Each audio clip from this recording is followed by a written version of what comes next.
What's up? It's SEC After Dark. You already know what time it is this Wednesday night. Welcome in. Wolverines After Dark. Yeah, it's about to be Wolverines After Dark. You were dead right. And we are presented by DeadSoxy. Hey there, college football. Hey there, college football. Wait, just a second. Before you get started, why is Deion Sanders on our show? Hey, Jeb. Or the lead guitarist of Pantera. Hey, Jeb. Yeah. Roll Tide, bud. Yeah, thank you. Thank Roll you. Tide. I'm glad you feel better after last year's debacle. Hey. Roll Tide. Is this the battle for Dixieland Delight? What is going on? Jake, do you get Dixieland Delight back? Yeah. If y'all aren't careful, y'all gonna get the voice of God on here before we get into picks. Oh man, it's just good, clean fun. Hey, I will say you had us in the first half, but luckily they played two. Yeah, you already got the SEC got two of the teams on here. Yeah, you get that the SEC short this week with the first half Bama and second half Bama was fantastic. Mm-hmm. Oh, I did not see that. I meant to. I was so busy this week. I heard about it, but thank you, Becky. And the SEC shorts did a thing on the Michigan sign stealing thing, but we'll talk about all of that in just a second. Go ahead, Corey, with the reads. Oh, Michigan After Dark. Okay, so hey there, college sports fans. Want to show your allegiance down to your socks? DeadSoxy's got you covered with vibrant socks in your team's colors, whether it's purple and gold, crimson, or cardinal. DeadSoxy is the right place to go. Did you find a pair you like? Well, what you need to do is subscribe for big-time perks like a constant 25% discount, early access to exclusive styles, and free shipping. Plus, we welcome new members with a free gift. Who doesn't like a free gift? This guy does. Free is for me. So why wait? Find your new favorite socks at DeadSoxy.com right now. We are also presented by BetOnline.ag, your number one source for all of your sports betting needs. If you want to bet it, they have it. NHL just got kicked off. NBA opened up last night. And MLB is into the World Series now. It is Rangers versus Diamondbacks. Let me know if you had that on your dance card. Yeah, really. But you can bet on it. College football's in full swing. We'll make some picks. Do not listen to mine. Listen to theirs. And in the meantime, don't listen to Corey. No, Corey just like. I know it's a major.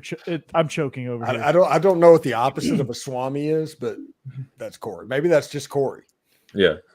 I damn near won it last year, so I don't know what's going on here. But anyway, what needs to go on with you? And I say you as the general audience, you need to go to betonline.ag, sign up for your 50% welcome bonus on your first deposit using the promo code Bleav, that's BLEAV, to get your 50% welcome bonus on your first deposit. BetOnline.ag, it's where the game starts. Steve. And you know what? It is time to get locked on pickles, folks. Mm-hmm. Stewart's Cajun Pickles, that is.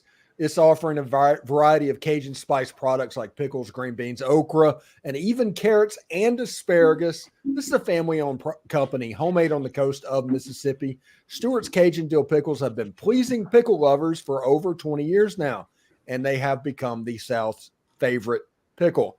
These are truly the best pickles you will ever have. It got a strong dill flavor with a Cajun punch, no overly sour taste. This being a small business, they strive to keep the produce fresh and local from the start, keeping the final pickle product very, very bueno. You can find these pickled products online at pickledstore.com or at your local Rouse's Market or other stores on the Gulf Coast near you. Be sure to like Stewart's Cajun Dill Pickles product on Facebook and Instagram. Try these pickles, okra, or beans today. You will not be disappointed. Stewart's Cajun Dill Pickles, the South's favorite pickle. And fantastic. I was going to ask Corey, when did you get Jimbo's playbook? That's what that looked like. This is not Jimbo's playbook. Okay. Oh, okay. That's Central Arkansas. It looks neater than Jimbo's playbook. My bad. It does. It does. This is UCA's playbook from 2009. I got you. By the way, Cassidy, I know you're watching. Respond to my text so I can make your picks for you.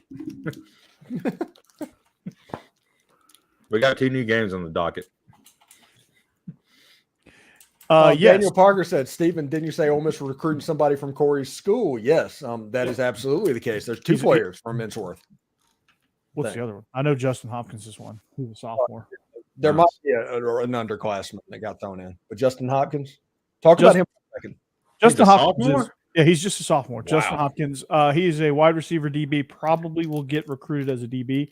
I think that's what y'all are recruiting him as. But he's dynamic, man. He just he's behind a lot of seniors right now. We're a senior heavy starting unit, and then we drop off tremendously in age. So we go from like heavy seniors to we're going to be a little bit of juniors and a ton of sophomores in the starting units. And he's going to factor in somewhere. Dangerous kick returner. He's dynamic with the ball in his hands. The game's just got to, obviously come to him, and he's got to get some opportunities, which, I mean, the guy in front of him is Mason Curtis, who was in the preseason Dandy Dozen for the Tennessee. And I think he's actually, speaking of Michigan, I think he's actually committed to go there. So, it's kind of tough to break in when the guy in front of you is also a D1 player. So he's good though. He's good, and he'll grow into that role. And I think he'll be, wherever he lands, whether it's Ole Miss or whoever, I think it's going to be, a hell of a get there. Who's the other one, Steve? What's the other one's name? I forget the name. Daniel, is there another person from Innsworth, or am I making that up? I could be making that up. I know Sam Haley, junior inside linebacker, is being recruited by a bunch of people. He's got a few offers. I think he's got some ACC offers, and I think some more are probably going to roll in, especially when camp season rolls around this spring. But, and then obviously Mason Curtis, Jaron Sensabaugh, who is Cody Sensabaugh's son. Oh, okay. He's committed to Vanderbilt as of right now. But you know how recruiting season goes. They don't stop, man. So you never know what's going to happen there. Right. Vanderbilt is crossing their fingers, hoping. Corey's like a coach at Hogwarts, so should be pretty good. No, our campus really does look like Hogwarts. Mm-hmm. I just learned, and I can't remember the name of the school now, but it was designed after this like small school in Ohio. Like the same guy that built this small college in Ohio basically designed Innsworth too. Nice. So Daniel is working on the coaching staff at Innsworth High School. Trying to do that. Talk him into Ole Miss, man. LOL. I will. Anyway, before we get started, let's just get started. This is absolutely ridiculous, by the way. I can't believe that we're even here. So I can't. It's Wednesday night. Yeah. Yeah. Jim Harbaugh, we're about to go Big Ten after dark. Okay. Everybody get ready. We're going to do this for a little while because this kind of deserves to do it, because every day it's turned into a newspaper war of people trying to find the next story to advance it. And right now it's gotten to the point where there's no way that Jim Harbaugh can come out of this unscathed. Whether he knew or not, he has to come out of this looking horrible. How could he not know? Oh, coaching staff, I tell people all the time, a coaching staff is like a king in his court, which means the court isn't doing something without the blessing of the king. They're not freelancing. And if you do that, if you freelance, especially if they're paying for it. Yeah, you're not on that staff very long. You don't get to hang around if you freelance. You do exactly what is told, or you're out of there. And he has been there 8 years, this person that basically the Barney Farrar of Michigan, to where he's just a low-level staffer that they were hoping that he would fall on his sword because he loves Michigan. But we're dealing with a huge network of many, many games. That information had to go somewhere, so it couldn't have been just a rogue staffer. It had to go somewhere, and somebody had to pay for it, because after taxes, he was making about $38,000 a year, and the budget for this year alone was $15,000. So either this 28-year-old man was volunteering to live below the poverty line, or he was getting the money from somewhere. Odds are he was getting the money from somewhere. Yep. Now, what we have is the biggest cheating scandal in college football since SMU. And Jim Harbaugh, and they're trying to protect him with plausible deniability. Which there is none. There is none. But let's say they are. These are the two choices that are facing Jim Harbaugh right now.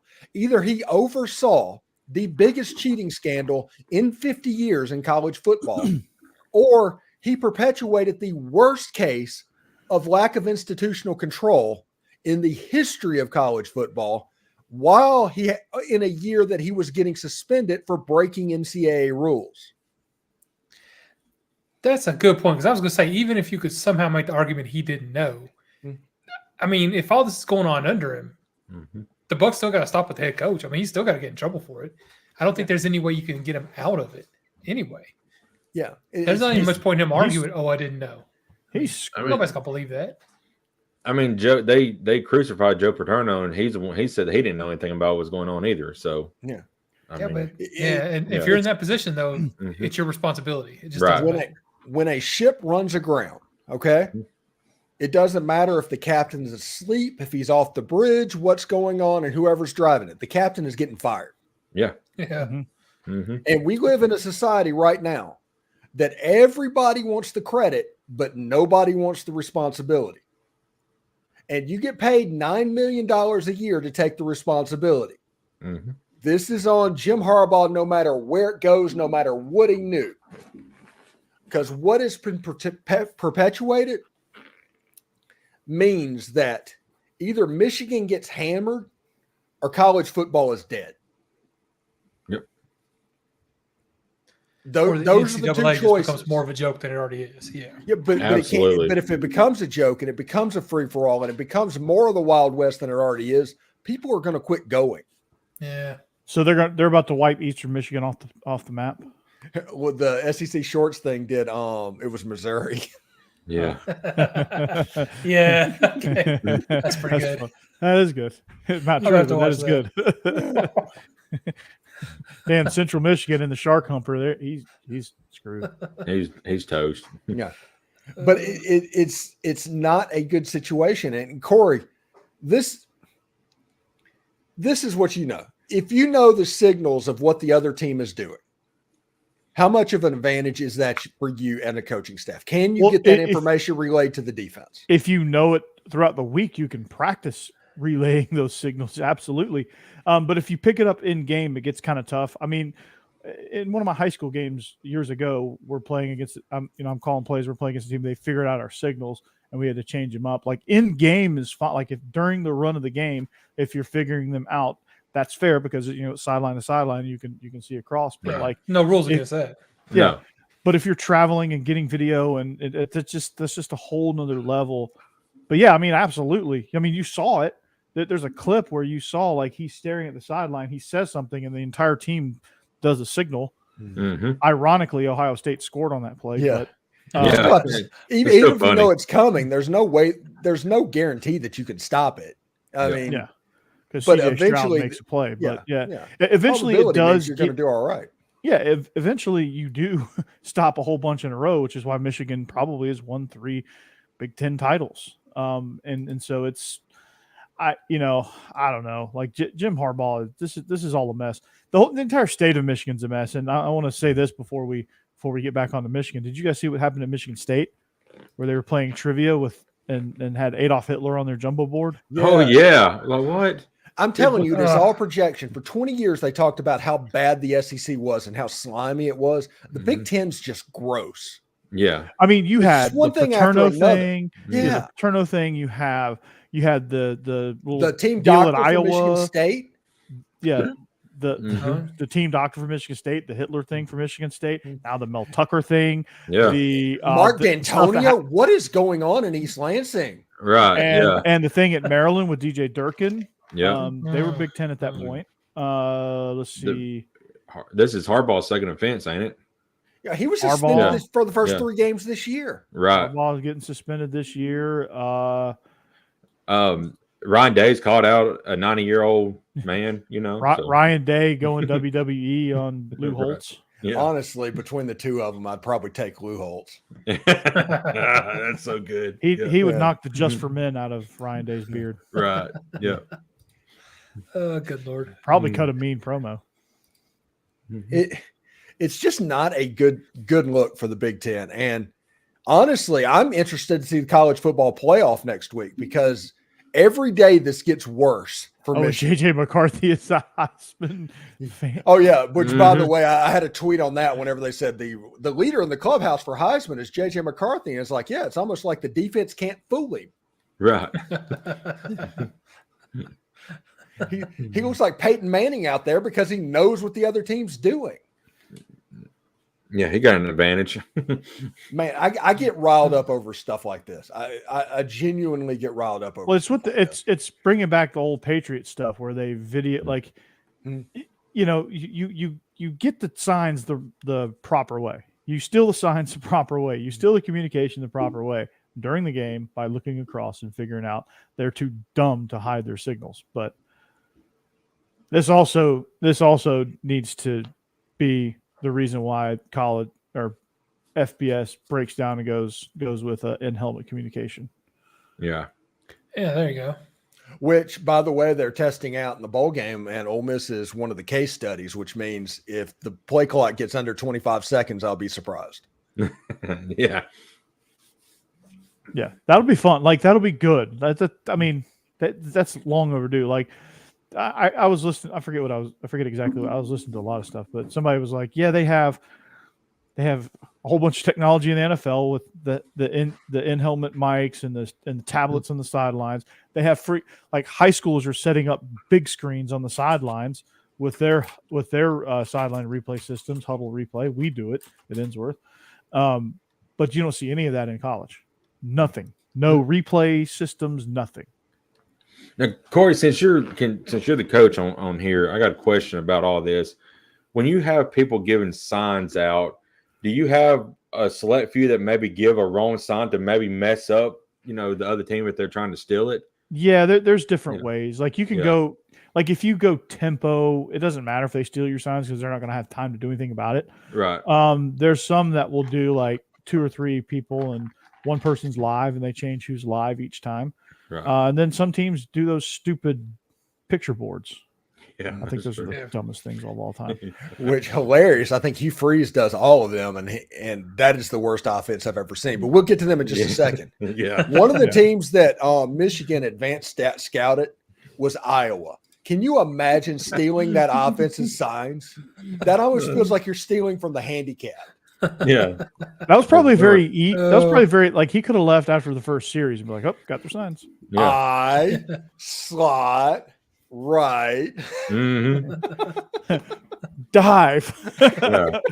22 dive. On 2. Yeah. Talking about no offense. Good Lord. Yeah, but we make fun of Iowa. It's all in jest because I watched the worst offensive football game of my life this weekend between Arkansas and Mississippi State. You did not watch Iowa versus Wisconsin. Oh, God.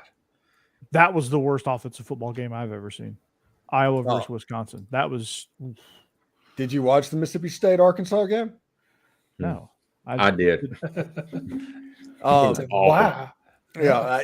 Other than the touchdown drive that Mississippi State scored on, like 9 of the 11 possessions or something like that was 3 and out. And the other one was like 1 first down, 2 first downs. It was not a good look for Mike Wright. And Dan Eno's got a promotion and a raise. Wait, no. And fired. And fired all at the same time. Mm-hmm. Grand opening, grand closing. Yes, it's a mess. And I know we're supposed to talk about the world's largest outdoor cocktail party. And Michael, as much as you think, there's like a lot of reasons why those NFL guys cover their mouth when they call the plays in. A, so they get away from lip readers. B, so like the crowd noise, like they cover the mic and it like shields it a little bit, and it's a little more clear. And then when it's windy too, they cover the microphone. So they're like, all right, let's go. Shift to Viper right, Z corner X out, Blazer, Roger Larry, kill, Turner Delta on Monday. Omaha. No, wait, that's all right. That's all right. Yeah. Kill. You hear a quarterback go, easy, kill. Mm-hmm. Black 34 rate. I think that's Which, also by the the reason way, why New NFL Mexico- calls are so long, because good luck stealing that. Yeah. Right. One of my favorite things is whenever an NFL coach just tells the best basic play, the why banana stuff that Gruden likes going to. It'd be like a paragraph and a half. Yeah, it's you ever listen to Sean Payton? Speaking of, since you're a Saints fan, you ever listen to his play calls? Me and Sean Payton are not in a good place right now. So Well, you were Sean at one Payton, point. Sean You Payton were and at one Broncos point. ain't in a good place either. Yeah, because like nobody is with him right now. Did you ever, like, when they did those like Saints videos with Breeze? I'm sure I did. Those things were a mile long. His Mhm. play sheet was a poster board with 4-point Yeah. font because he couldn't get all the. I love that, because like I love the side by sides. They do like the one with the guy holding like the huge Cheesecake Factory menu with like it's like 3 posters like binder clipped together, and then they show it next to Mike Leach, who's got like an index card that's Yeah. got some stuff scribbled on it. It's probably just pictures, so there's probably actually nothing on that card. All it says is like draft somebody, no matter what. Yeah. Run mesh no matter what. That's usually probably what it says. Mesh no matter what. Which, by the way, Hugh Freeze is absolutely melting down at Auburn right now. Absolutely. I've already seen some of their fans want him fired. I'm like, my gosh, Really? who is he? Brian Hartson? Let him. Well, let he- him A, Yeah. he is way worse than Brian Harson, and Auburn fell for that hook, line, and sinker, that good old boy vibe where you think he's being all folksy and all that. Auburn fell for that hook, line, and sinker. Yep. And the reality is Brian Harson was a better football coach. That's the reality of what's going on. Malik, Because right, he needs to send Malik Willis a thank you card, Yeah. because Malik Willis got him the Auburn job. yeah, and Jamie Chadwell's sitting there undefeated at Liberty right now and doing what Hugh Freeze. Yeah. That's Yeah. true. But And they look good. Liberty does. yeah, Unfortunately, they're good. Yeah. you had the situation with Hugh Freeze to where every time a play works, like they scored the touchdown against Cal, and Hugh Freeze is like, "Yeah, I called that play." And then anytime something doesn't work, it's like, "I don't know, Philip Montgomery. I don't know what he's doing up there. The terminology is different. I can't understand that." And he threw Robbie Ashford under the bus the other day over. Poor guy, man. That guy got. Yeah. You've got a whole bunch of stuff. What I really think is happening, Hugh Freeze should have stayed at Auburn. I mean, it should have stayed at Liberty, because the spotlight at Auburn is going to be just too hot. It's going to be like an ant in a magnifying glass. Yeah, he's going to revert back to like hookers and blow. Yeah. And he obviously would have had another good season at Liberty. So you're right. Yeah. Like he should have just when's good enough, right? Yeah. Oh, well. And honestly, Ole Fun with Miss that, played Auburn. as bad. Ole Miss played as bad as the first half as they could have played. Period. Oh my God, the voodoo was going crazy that first half. Yeah, the fact that Auburn didn't win that game, they should be ashamed. Yeah. Oh, because, Jarquez Hunter was going off in the first half, dude. They couldn't stop him. Yeah. And they've always had good defense there at Auburn. They've always had good defensive fronts, especially outside linebackers. Yeah, and they're defensively, they're a good team, but here's the reality. Ole Miss should have won that game 42-10. And if that game was in Vaught Hemingway Stadium, they would have. Mm-hmm. Yeah, I just think, their defense obviously gets exhausted because they're on the field a ton, and they can't do everything all the time. And Ole Miss has a pretty explosive offense. I think They're doing half measures right now with Peyton Thorne and Robbie Ashford because they don't trust them. And that is causing their whole offense to suffer. You just got to live with the picks. You just got to go make some plays and take the good with the bad. And that is the success model for the Auburn Tigers. Otherwise, they're going 4-8, 5-7, and they're not even going to make it to the Birmingham Bowl. But if they do it this otherwise, they might go to the Birmingham Bowl. They're not a good football team. They just need to pick a quarterback and roll with it. They're not a good football team. The two QB system is not working. I think the Titans are about to try that this weekend. Ever since Nick Marshall graduated, Auburn has been in the decline that everybody said Alabama was going to go through. And right now, Auburn's just not a good football team. They're not. Alabama just does it for a half just to mess with you, and then they're like, "Oh yeah, we're Alabama." If Auburn did what Alabama did, it would be 45-0. All right. So Auburn's, remaining schedule, they got, of course, Mississippi State this week.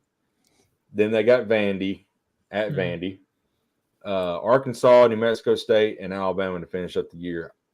I don't see they're 3-4 now. I don't see 3 more wins on that schedule.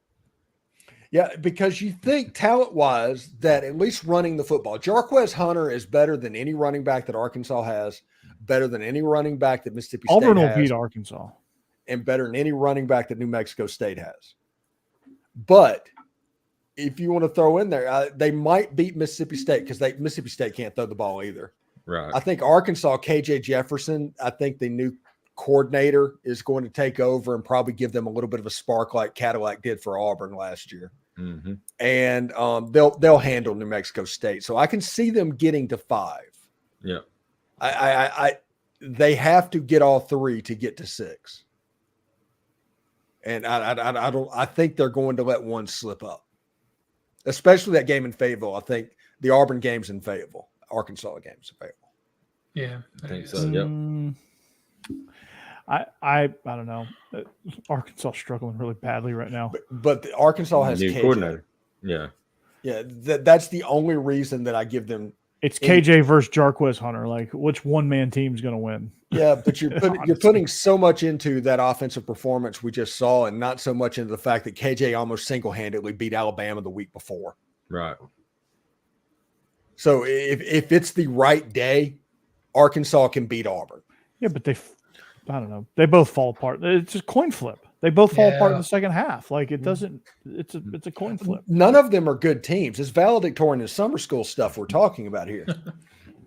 Which means in those games anything goes. Mm-hmm. And which means brings up how does Auburn get to 6 wins? Even I don't think Auburn's going to beat all 3 of those teams. New Mexico State's going to be trouble. I want to see that spread in a few weeks. I don't know. That might be like a 1.5 point spread between Arkansas and Auburn. It may just be a toss up. It's a pick 'em is what it is. Pretty much. Yeah, I didn't know we would go straight to Auburn today. Well, we're talking about no offense, so yeah, I guess that's. So, and then you talk about Mike Wright and my boy Ken Seals is getting the start. Y'all, one of you 3 are going to have to take over the president of the Ken Seals fan club. I have to recuse myself for a week. That'd be Jeb, since he's the resident Vandy fan. I got unelected when AJ Swan took over. So Jeb, you're appointed. Mm-hmm. I can handle Kenny Seals. Got it. Yeah, his dad's still retweeting my stuff, and I think that's funny that a Vanderbilt quarterback's dad is retweeting an Ole Miss podcast tweet. That's pretty cool. Yeah. It's a cool dad right there. Yeah. Hope he listens to the show. So, yeah, Robert Seals seems like a good dude.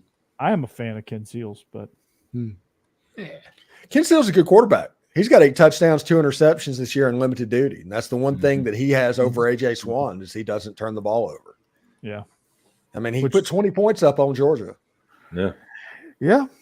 You're not wrong about that. And he did everybody a solid and got Brock Bowers injured. He actually made the tackle himself. Yeah. He willed it from the sideline. No, he actually played safety. Like they're like doing a high school style where the quarterback plays also safety. Iron Man. If Ken Seals was playing safety, y'all would not score. Okay, right. Let's just be real about that. We're talking about Ken Seals here. Yeah, he's a human eraser back there.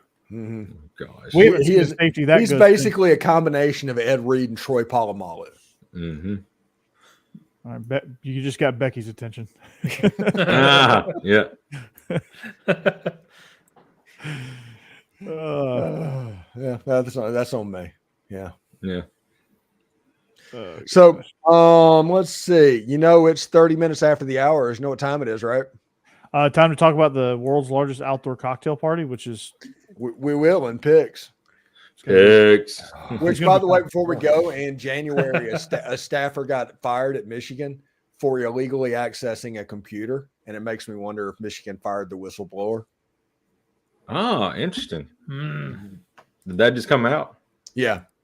And somebody from VolQuest in December said, "Hey, yeah, they're spying over there, and this guy works for Harbaugh," and that was on VolQuest. It's like a comedy of errors of just not caring. Harbaugh's like, yeah, we're going to cheat. Belichick did it. He didn't get in trouble. So yeah, that's what it is. They don't think that they'll get in trouble. That's the reason the NCAA just needs to blow them up. And the next one's like, no, we're not going down that road. Are you on Instagram at LOL Ole Miss? No, I'm at LO Ole Miss. I know. It like locked LOL. On Ole Miss. That's where you can catch Steven every week. So let's do picks. Pickle picks. The lines are presented by BetOnline, your number one source for all your sports betting needs. BetOnline.ag. Promo code Bleav, BLEAV, to get your 50% welcome bonus. And the picks brought by Stewart's Cajun Dill Pickles. They offer a variety of Cajun spice products like pickles, green beans, okra, and even carrots and asparagus. It's a family-owned company, homemade on the coast of Mississippi. Now go to a Rouse's Market or any store along the Mississippi Gulf Coast and get your Stewart's Cajun Dill Pickles. You can find them online at pickledstore.com or at your local Rouse's Market, like I just said. Try these pickles, okra, and beans today. You will not be disappointed. Stewart's Cajun Dill Pickles, the South's favorite pickle. Well, let's get into it. All right, pickle picks. Number one, I like that our divider at the bottom is green, like our pickles. Okay, so our first game features Texas A&M hosting South Carolina. A&M is 14-point favorites. And since I'm in dead last, I'll go ahead and make my pick and get the heck out of the way. I'm very last. I'm taking the Aggies, which means you all should just go jump on South Carolina. I'm taking the Aggies for no other reason than South Carolina's just hustling backwards right now. We'll go to Jake, then Jeb, then Steve, and then the voice of God. All right, so we're on board with the Aggies this go around.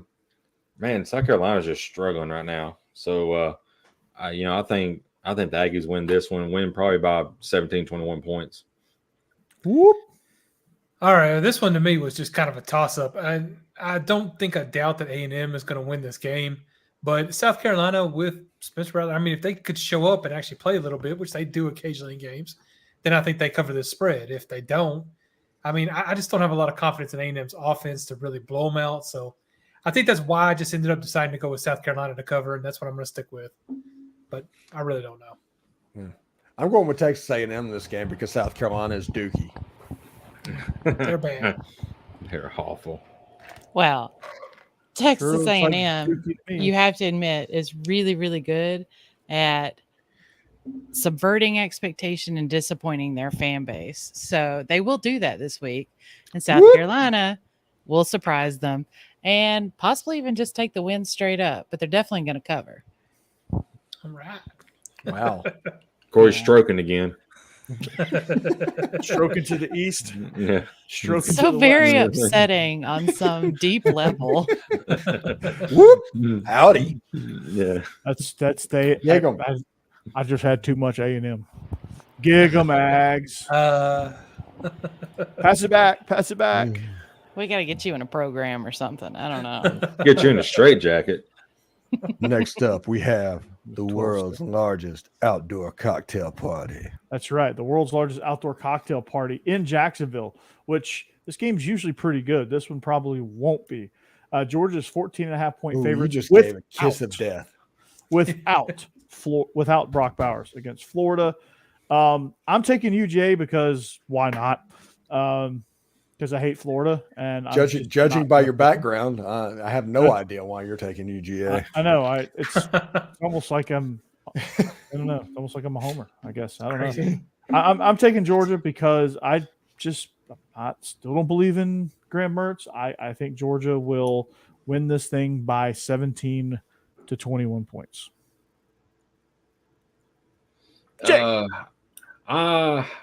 Me and Cassie split here. Of course, she's going with Georgia, and I'm going with Florida.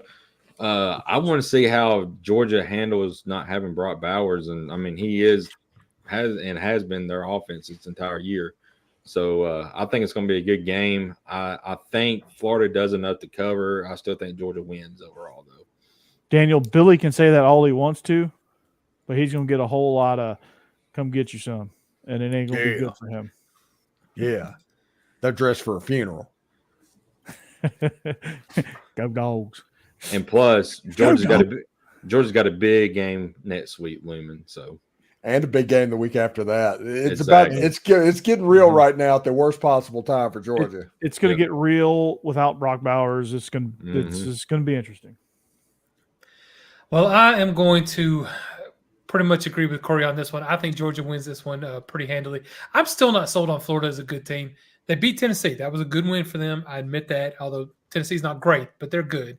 But after that, I mean, they barely beat South Carolina, who's terrible. They beat Vanderbilt, Charlotte, McNeese, lost to Utah. They really haven't had a big win. It's not like they're a good team. They're just better than we thought they would be, which we thought they were going to be awful. So, I mean, I guess that's something. But Georgia's definitely a much better team. And, yeah, I understand they're missing Brock Bowers, but I don't think they're going to run up the score too high on them, but they'll win comfortably. So I'm taking them to cover. Still beat Tennessee. Hey, speaking of which, Georgia got a 5-star basketball commit. You know who else did? Asa Newell, forward. Hell yeah. Jay, just so you know, the loss to Florida hurt a lot more than the loss to Alabama. I expected to lose to Alabama. I did not expect to lose to Florida. You said they was going to win by 3 touchdowns last week. That was fun. What I said was Tennessee would either eke out a close win or Alabama would have a comfortable win. That was what I said. That was the only 2 scenarios. I took Tennessee by 3 touchdowns because it's Tennessee, and it was me. I had to. But I knew there was only 1 of 2 things that could happen in that game, and one of them happened. That's fine. Whatever. If you could have stopped the first half, it'd been great. When we were up big in the first half, that was our kill. Stop the count. I knew that was bad. Yeah, stop the count. Throw in the towel.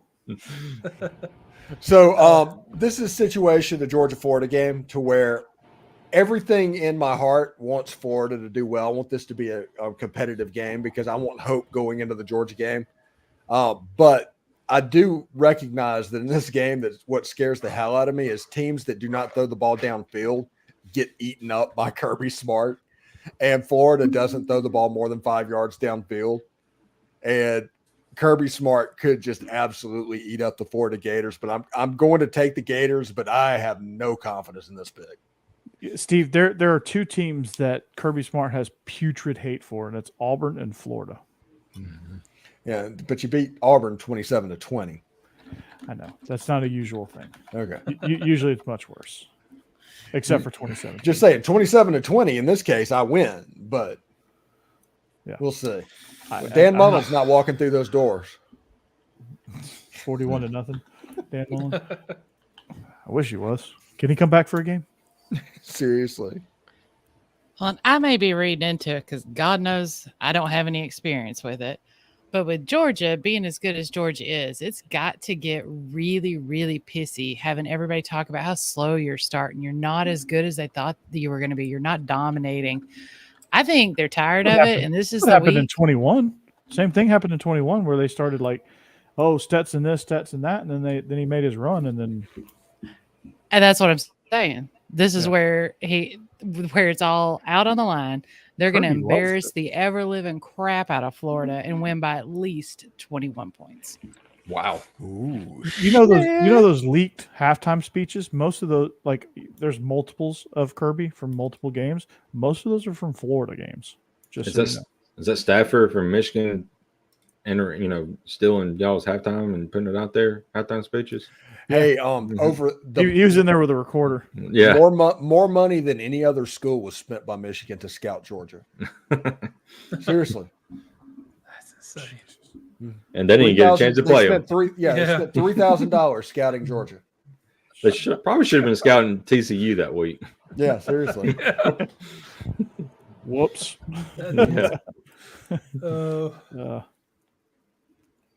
right. All right, next game. Here we go.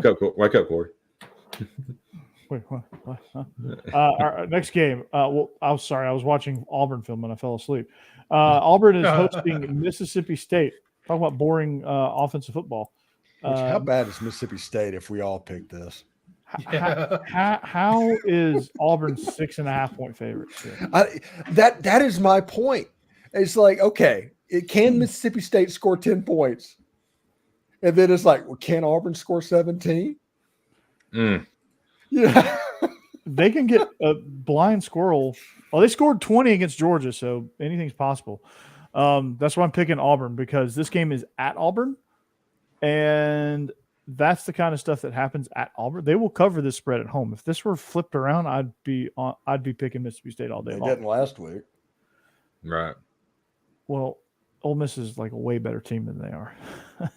That's different. It's a different scenario here. You got Mississippi State, who can't hold a candle to Ole Miss this year. Sorry if I offend you, any State fans that are listening, but it's the truth. Truth hurts. Speaking this, when this is over, remind me, Corey, to talk to you about Locked On Vanderbilt. All right, Steve, talk to me about Locked On. No, just kidding. Yeah. We'll talk later. Yeah.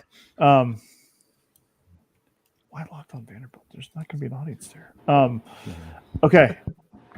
All right. I'm picking Auburn. So, Yeah. Jake, you're next. The household here is picking the barn as well. War Eagle. Oh. Yeah, I just don't think. What an Auburn poster? No, it's not an Auburn poster. Cam Newton, fathead. I don't think Mississippi State, like Steve said, can score 10.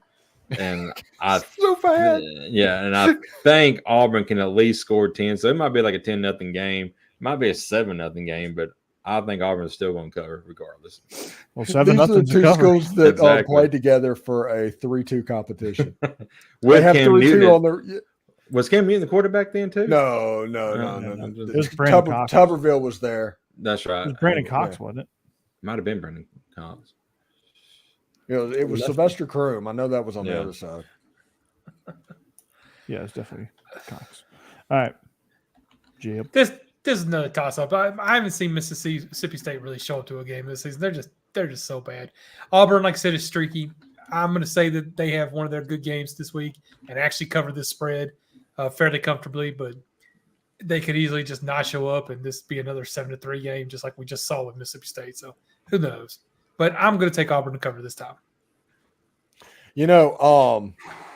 Mississippi State has given up pretty much 90% passes completed to everybody they played against. They cannot force an incomplete pass. I think this is going to be a day. I know everybody quit laughing when I say this. That Peyton Thorne is going to throw for over 200 yards and kind of bust it open. I think it's going to be a 24-10 type ball game. And Auburn's going to fairly comfortably win this game. And everybody's going to think everything is all right. And then they're going to get boat raced by Arkansas the next week. I like that take. About I'm going to go Vandy. ahead and just ditto. A solid take. Yeah. Although I don't think it's going to be anywhere near as low scoring on either side as everybody seems to think. It's going to be one of those weird games where how did they score 17 points? But Auburn's still going to take this easily. Confident. She knows. She knows. She knows. Okay, our next game. Tennessee at Kentucky. Tennessee is 3.5 point road favorites in the big grocery bag. This is a tricky game for me because if the first half Vols show up from last week, this would be an easy cover. If the Kentucky Wildcats that showed up against Florida show up, this will be an easy pick to pick Kentucky. But if the second half Tennessee team shows up and the Georgia game Kentucky team shows up, well, this will be Corey, a pretty unwatchable this is a game. Rubik's Cube of a take. Yeah. My eyes have gone crossed. Yeah. Get to your point. Carry the one. Carry the one. Right, yeah. I'm trying to do Common Core math here. Okay, bear with me. Are you Albert Einstein? It's tough being a teacher nowadays. Common Core math. No, in all seriousness, I think Tennessee is going to be too explosive for Kentucky. Kentucky proved that they can't stop explosive offenses very well. They will run the ball very, very well against Tennessee. We'll see kind of how that shakes out, but I do think Tennessee does win by a touchdown on the road. Yeah. We're picking the Vols here in this household as well. Me and Cassidy, we the Vols, they played great the first half, and then it just went sideways on them last week. But they got a really good team. Biggest thing is they've got to run the ball and establish the run game to help Milton out. And Joe Milton last week started running the ball a little bit more, had some success with it. So maybe they need to instill that in the playbook as well this week, because I don't think Kentucky can slow down that rushing attack. So give me the Vols here to win big. Yeah, I don't know why they're doing this in weird stages, but we had Joe Milton have a run a couple games ago where he went out of bounds and everybody got onto him for it. So now against Alabama, he started lowering his shoulder and really pounding it, and was looking a lot better, but they just weren't calling many runs for him. And I think you're right. I think in the next game they'll step that up a little bit 40-yard too. passes. He completed a 40-yard touchdown. I know he completed a 40-yard touchdown pass. Yeah. I was like, It was hey, awesome. I wish somebody would have known about this ahead of time. Right. Yeah. Exactly. Nobody could have seen it coming. Nobody. Jake, did you scout that one? Yeah. I mean, No, I think Tennessee Josh is Heupel obviously does not watch the show. really. I think Tennessee is exactly what I thought it were at the beginning of the season. A good team with a okay quarterback. It's going to win you some games. It's not going to win very many or all of them for sure. I knew Alabama was a loss. Georgia will be a loss. At this point, I'm starting to think Missouri is probably a loss too. But I think this week against Kentucky, Tennessee will look decent and get their name back out there and start to look good, and people will start hyping them up until they get beat by Missouri, which we'll talk about Tennessee's that later. a good team. They just got Alabama. Well, and that's true. Tuscaloosa. Because they have a okay quarterback. They were able to beat Alabama last year because Hooker was playing out of his mind.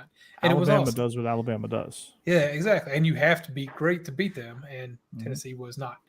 And is not right now, but that's okay. That's okay. They've got Nico coming. They're going to get back to greatness. I'm not worried about Tennessee. Just this year, though, they're going to beat Kentucky this week. I'm taking them to cover with no problem. And we'll worry about next year. I'm going to be the lone standout, I guess, in this situation, and I'm going to take the Kentucky Wildcats because just give me the points at home.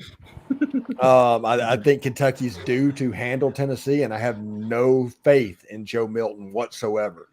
Ever since he got ran off by Jim Harbaugh, I guess for not stealing signs, I don't know, one way or another. Maybe he was against doing that, and that was just too much. But Joe Milton's he hasn't been that dude. Him and KJ, there's been a lot of takes that we made in the preseason, and we were dead right on all of them, except for Spencer Rattler.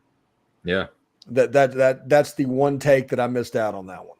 I didn't like Spencer Rattler. I just want to put that in. I don't think I ever liked Spencer Rattler, so I think I was pretty spot on that. No, but I don't think Joe Milton, he's not going to be playing on Sundays. So, I mean, he had many chances. What you're failing to remember, Stephen, is that Kentucky is Kentucky.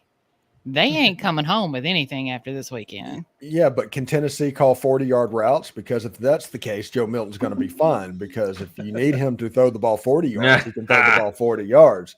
If you need him to throw the ball 20 yards, he can throw the ball 40 yards. I love it when you tell the same joke 30 times. You put it on day after day, week after week. Okay. How about this? Joe Milton was the only one that against Ole Miss did not want to throw the ball. How about that? I heard that one in a while. Yeah, but I've heard it 25,000 times. Tennessee's dominating. Kentucky's losing. It's going to be really, really embarrassing that you ever went out on a limb and picked Kentucky. That's all I'm saying. And Jeb, I don't know if you saw it whenever you was talking about Joe Milton running out of bounds. Steve went like that. So. Yeah. Yeah, that's the reason I remembered that joke, honestly. Yeah. Well, and he did it like I said, not last week, but the week before last, and it almost felt like, oh God, here we go again. Yeah, but why are you running out of bounds with no time left on the clock? You got to make a play. The one against Ole Miss is inexcusable. There was no, you can't say anything about that. But, Daniel, Ole Miss To answer your question. Yes, that is true. Ole Miss, hands down. You're sleeping on Missouri. It's the road game Missouri. at Tennessee. Yeah. I think Missouri will be tougher. I don't Ole think we Miss. have much chance against Georgia. I'm gonna be honest with you. Kirby, Ole Miss. Get them up for Yeah. Ole Miss. Remember what they did to you in 16? Remember what Missouri game was like last year? Right. That sandwich of That was- Missouri, Ole Miss, Tennessee. I mean, those two Yeah. games on the outside, you can't really Right. overlook them. I mean, Missouri had Georgia in hell for, 3 3/4 quarters. Mm-hmm. They had they had us beat until like 3 minutes to And go now, in the game. now they have Right. Luther Burden, and he's Ain't nobody stopped him yet. He's about to meet Kamari Lassiter. Yeah, I'm Maybe. just hoping by the time y'all get to Tennessee, y'all are done. Yeah. Fight.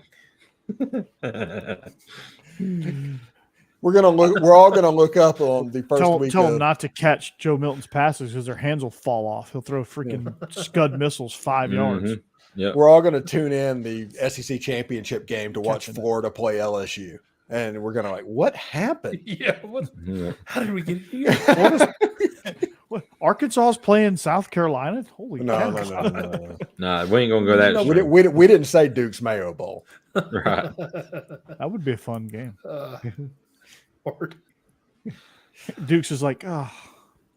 Not All right. game. Are we ready for the next game? Yes, we Let's are. do Let's it. do. All right. The Kinseals fan club travels to Ole Miss. Ole Miss is 24.5-point favorites at home. I'm buying it. This is a big game in Ole Miss land, and they looked really good in the second half last week. One of the best throws, Steve. I do agree. It's one of the better throws that I've seen. When He had no choice but to catch that ball. yeah, there was no other option. Yeah. But I think Jackson Dart is seeing it really well. He's slinging it really well. Obviously Quinshon Judkins is Quinshon Judkins, and they've got some things going over there. So I'm taking Ole Miss and the cover. Yeah, we're taking Ole Miss as well. Auburn kind of fell asleep and let somebody, or kind of like what Alabama did. They just let the middle wide open for Jackson Dart to run through and score the touchdown last week. He's got wheels, guys. So got to keep an eye on him. But man, he's a really good quarterback, and I think Ole Miss covers this 31-34 easily. Nice. Yeah, I'm going to agree with that. I like Ole Miss in this one to cover this one pretty well, so pretty easily. Vanderbilt just another Vanderbilt season. And Ole Miss, I think, needs a game where they just kind of work things out a little bit, take a team and just put them to woodshed. And they have a good long-standing rivalry with Vanderbilt, so I think they'll enjoy doing it this week. Yeah, this game should be 11 o'clock in the morning. It should have been like the JP game because traditionally that's what it was. The SEC network kind of dropped the ball on that one. I will say this: if Jackson Dart returns for a senior year, and it looks like he will, like if you look at the draft boards and all that, he's not showing up in the top 15, so he's probably going to come back to school. He's going to finish as the career passing leader, the career total offense leader, and the leading rusher by a quarterback in school history, and be in the top 10 in rushing overall in school history. That's crazy. I do not. Wow. I don't think people realize what they're seeing with Jackson Dart right now. Really Oh, good. by the way, I'm taking the Rebs in that one. I think it's Yeah. going to be 41-14. Okay. Well, and it absolutely could be. Ole Miss is certainly able to win by more than 24.5 points. They're not It's a going bring your to own this energy week. game. We're going to whiff it just a little bit. Like we're still going to win easily, no doubt, but we're not going to cover. So I'm taking Vandy to cover. Wow. No. Maybe Becky's I mean- the president of the Kinseals fan club today. Really? Dan Sills Okay. fan club. I mean, Oh, she did. I She did. wanna pop with you, baby. no, stop. No, she did go undefeated a few weeks ago. Maybe she's onto something here. You never know. I'm Okay. beginning to wonder if she's like projected out and stolen some kind of information. Maybe she has Gray Sports Almanac. Yeah. I think she's stealing some sign. Are you from Back to the Future? Did you ride in the DeLorean over here? I just asked Cassidy what I should do because she dominated last week. So trying to You ride dom- off of her fumes right now. Remember, the girls have dominated the last 2 weeks. We got to get back in it, boys. Corey, where'd you get those picks? Let's be real. Toilet last 2 years. Store? Yeah, last 2 years. Yeah, Toilet store. Yeah. Hey. All right, speaking of toilet store picks, all right, we got Oregon traveling to Utah, fresh off of, I guess you would call it an upset over USC. Oregon is 6.5-point favorites. No, Utah was higher ranked. That wasn't an upset. Yeah, Well, USC and was ranked 18th, and Utah was like 14th at that time. Yeah. Oh, okay. So it I wasn't wouldn't call it an upset. Yeah, no. Was no upset. Okay, so that's why And that's why I ended in the question. Yeah, Utah has been USC's daddy the last couple of years anyway. Yeah. That's right. But a lot of people are like, "Oh, USC," and then that happened. Yeah, the Sharman soft. Sharman soft, and now there's people suggesting that Caleb Williams should just sit out the rest of the season. You want to talk about red flag and soft? We can get on that a different day. But Ocho. Dr. Pepper would sue him so hard if he didn't play. Mm-hmm. Yeah, that would be ridiculous.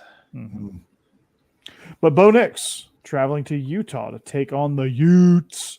I'm taking Oregon here. They showed me something against Washington. They're an explosive team. They had that game won, kind of like Missouri did, but they kind of gave it up in the end and kind of fell apart right there at the very end against Washington. But they have proven that they are a really good, explosive football team. They're pretty sporty on defense as well. Can they be physical enough against Utah? I think this year they can be. Dan Lanning's going to make sure of that Mario Cristobal is not walking through that door, so Utah's going to have a much tougher contest here. I like the Ducks. We are taking Utah. Utah has been very impressive this year. I mean, without Cam Rising, this other quarterback has done it all. He's done really well, and they play really good defense. And you don't hear that in the Pac-12, about playing defense. We just talked about USC playing Sharman extra soft defense. Utah plays really good defense. Kyle Winham's got a good team there, and it's back-to-back Frauda here. Are they still going to be pumped up for the win, beating USC? I don't think they are. I think he's going to get the emotions in check. And I don't know if they can win outright, but I think they can keep it within a field goal. So I'm going to say they cover and they may lose by 3, but they can win outright too, I believe. But I do love Dan Lanning at Oregon. He's a really, really good young coach coming up. Oh. Right. Yeah, and I'm going kind of back the other way with Corey and saying Oregon. I don't know. When I look at these two teams, I like Oregon. I think they're a good team, and I've thought they were a good team from the beginning of the season. Utah, I did not have near as much faith in, but they have been surprisingly good this season. Their initial win over Florida, I didn't think was that impressive, but then after that, it was just because I thought Florida was going to be bad, and then turns out they weren't that bad. So it like I said, as it is, Utah's a good team. They really are, but I'm going to stick with my initial impression and say Oregon covers this game. Yeah, it could be a situation to where the loser of this game gets to just wreck stuff along with the USC and the Pac-12 after this. And I'm going to go with the next coach at the University of Alabama, and that is Dan Lanning. And the Oregon Ducks. Puddles the Ducks going to be doing push-ups on the sideline. Not that many because Utah's defense is pretty good, but I think Puddles is going to get a pretty good little workout in today or tomorrow or whenever that is. Yeah, well, I picked Puddles last time that they were on our little schedule to pick, and I got burned. So I'm going to be petty and pick Utah. Disappointed you. Puddles is in timeout right now. Puddles. Poor Puddles. Poor Puddles. He's so stinking cute, though. Still taking Utah. Puddles the duck. Hats off to that dude because I couldn't do all them push-ups. It's got to be 6 different dudes, though, right? Yeah, technically, gotta be in him. Yeah. All right, our next game. If you would have asked me in August if I thought this game would have been on our card to pick as one of the games of the week, I would have told you were absolutely insane. Because Louisville somehow managed 8 wins last year with a coach that they probably should have fired midseason. Ended up getting a job at Cincinnati and did him a favor. And against a team that is a basketball school. And I don't think realized they had a football team until they hired Mike Elko. But both teams have drastically improved. Louisville 4-point favorites coming off a thrashing 2 weeks ago against the Pumpkin Spice Brigade. And Duke taking it to the wire against Florida State. Probably could have won that game if Riley Leonard was a little bit more healthy. They had a huge win against Clemson early in the year. They are a very, very tough team. But they're on the road at the Big Pizza Box. And I just talked myself into Louisville, actually, because Louisville at home is really, really dominant. They're explosive. They're physical. And they absolutely manhandled Notre Dame from start to finish. So I'm taking the Cards and in the Giant Pizza Box. Jake. Yeah, we're split. Cassidy's going to Dukies. I am going with Louisville. I know they're coming off a embarrassing loss to Pittsburgh, but I think they're going to get right. Jeb Brom's a really great coach, and he's changed that program around.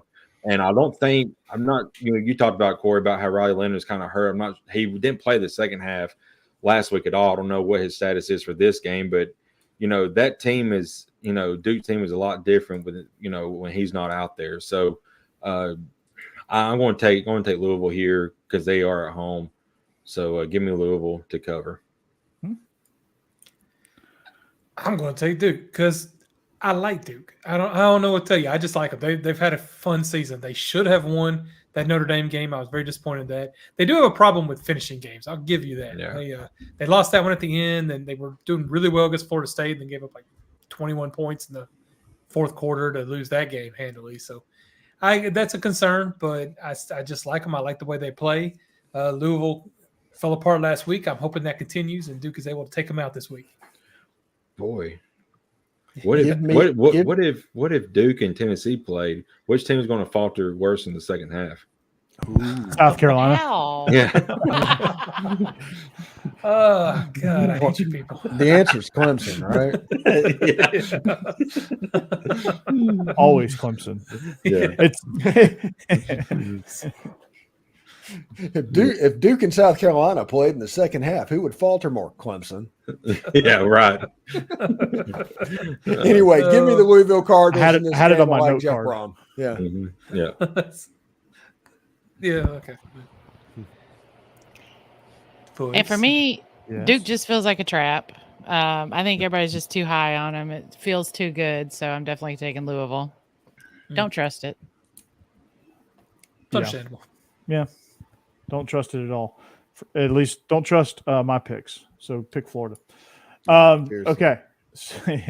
You are the Iowa offensive picks. Yeah, you are. That's an insult to Iowa's offense. You got a minute 30, Corey.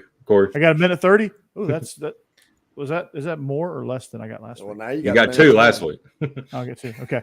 I got a minute 25. All right. So we are, that's going to do it for our picks presented by Stewart's Cajun Dill Pickles and betonline.ag and our show presented by DeadSoxy. So you can find Stephen Willis at Locked On Ole Miss, all the great content leading up to the Vanderbilt game and the matchup with the Kinseals fan club. You can listen right there at Locked On Ole Miss. You can catch me at Bleav In Georgia Dawgs and Illegal Motion. Catch Jake at Tide Talk Live. Him and Stacey do a tremendous job there.